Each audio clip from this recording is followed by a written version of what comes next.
Ņemot vērā situāciju, tagad tiek lūgta palīdzība. Tas liecina, ka viņi uzsāk šo misiju bez skaidra plāna vai stratēģiska koncepta. Šo aspektu vajadzēja izvērtēt iepriekš, un es iesaku neatsaukties uz NATO līguma 5. pantu. Tas nebūtu nekas atšķirīgs, jo prasīt NATO dalībvalstu pienākumu sniegt palīdzību šajā brīdī pārvērstu NATO no aizsardzības alianses par uzbrukuma aliansi. Tas mainītu alianses būtību. Tas nozīmētu, ka ja kāda dalībvalsts uzbruktu citai valstī, pārējām valstīm būtu jāsniedz atbalsts. Es personīgi uzskatu, ka tas viss ir diezgan avantūriski. Tāpēc mums jāanalizē, kāds ir šis koncepts un kā paredzēts izkļūt no situācijas. Mēs AfD to teicām jau sākumā, un tāpēc saņēmām asu kritiku no visām pusēm. Tagad ir pierādījies, ka mūsu nostāja bija pareiza, kad mēs brīdinājām pret tālāku eskalāciju konfliktā. Jāsamazina spriedze ātri, un arī amerikāņiem nebija iziešanas stratēģijas par tālāko rīcību. Tātad nedomāju, ka mums ir savstarpējas palīdzības pienākums saskaņā ar 5. pantu. Jautājums par NATO. Ir acīm redzams, ka tas ir kaut kas, uz ko prezidents ir koncentrējies. Viņš nekonsultējās ar NATO pirms kara. Tā ir aizsardzības alianse, kas parasti tā nerīkojas. Neiesaistās. Preventīvi tuvajos austrumos. Kāpēc būtu taisnīgi, ka prezidents gaida, lai NATO sabiedrotie palīdzētu? Tagad pēc notikušā. NATO sabiedrotie vairāk iegūst no Hormuza šauruma atvēršanas nekā ASV. Pateicoties prezidenta Trumpa enerģētikas programmai, esam kļuvuši par naftas neto eksportētājiem, un mums ir pietiekami resursu tautai. Šauruma atvēršana ir izdevīga ASV, jo stabilizē globālo naftas industriju. Tas pazeminās cenas, palīdzēs Eiropai un NATO sabiedrotiem, un prezidents vēlas, lai viņi darītu vairāk. Šorīt 7:22 Truth platformā Trumps teica: ja mēs izbeigtu to, kas atlicis no Irānas teroristu valsts, un ļautu valstīm, kas to izmanto, uzņemties atbildību par šaurumu, tas liktu mūsu lēnajiem sabiedrotajiem rīkoties ļoti ātri. Prezident DGT, vai kāds no mūsu sabiedrotajiem nakts laikā ir mainījis savu nostāju attiecībā uz Hormuza šaurumu šķērsošanu? Ne nakts laikā, bet prezidents un viņa komanda, īpaši sekretāri Hegsets un Rubio, turpina sazināties ar saviem kolēģiem Eiropā, kā arī ar mūsu sabiedrotajiem Arābu un Persijas līča reģionā, lai pastiprinātu centienus un darītu vairāk, lai palīdzētu Savienotajām valstīm nodrošināt Hormuza šauruma drošību. Tas galu galā ir daudz izdevīgāk viņiem nekā Savienotajām valstīm, pateicoties prezidentam Trumpam. Mēs esam enerģijas neto eksportētāji. Mums nav nepieciešams Hormuza šaurums mūsu enerģijas nodrošināšanai. Mēs, amerikāņi, vēlamies, lai šaurums būtu atvērts globālajam naftas tirgum, lai stabilizētu un samazinātu cenas. Armija var to turpināt nodrošināt, bet prezidents pareizi aicina sabiedrotos uz lielāku atbildību un aktivitāti.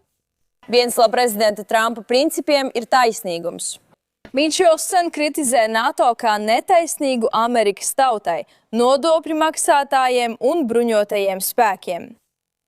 Prezidents Trumps pārskatīja un no jauna definēja tirdzniecības līgumus ar NATO sabiedrotajiem, lai nodrošinātu taisnīgumu strādniekiem un Amerikas tautai.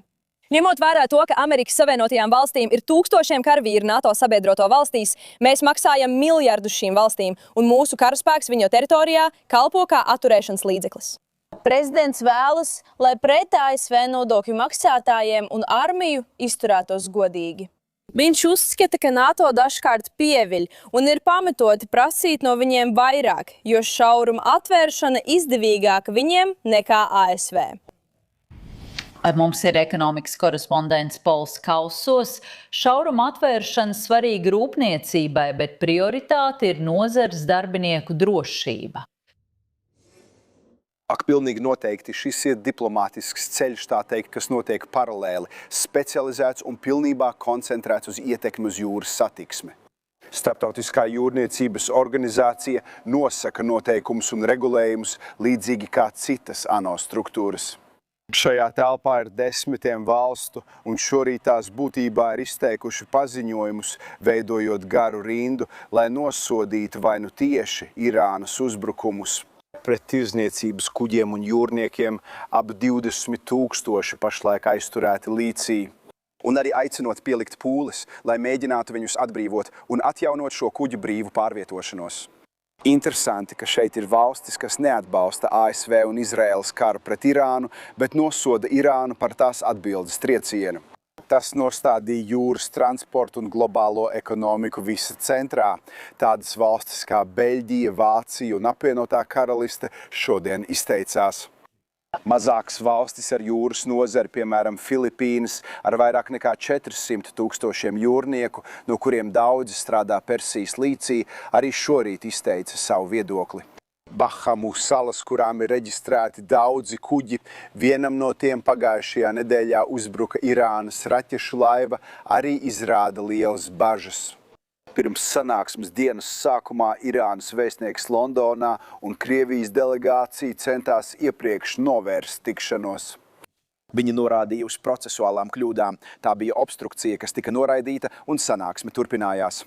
Bet dzirdējāt tur Antifa pārstāvis Sīvā.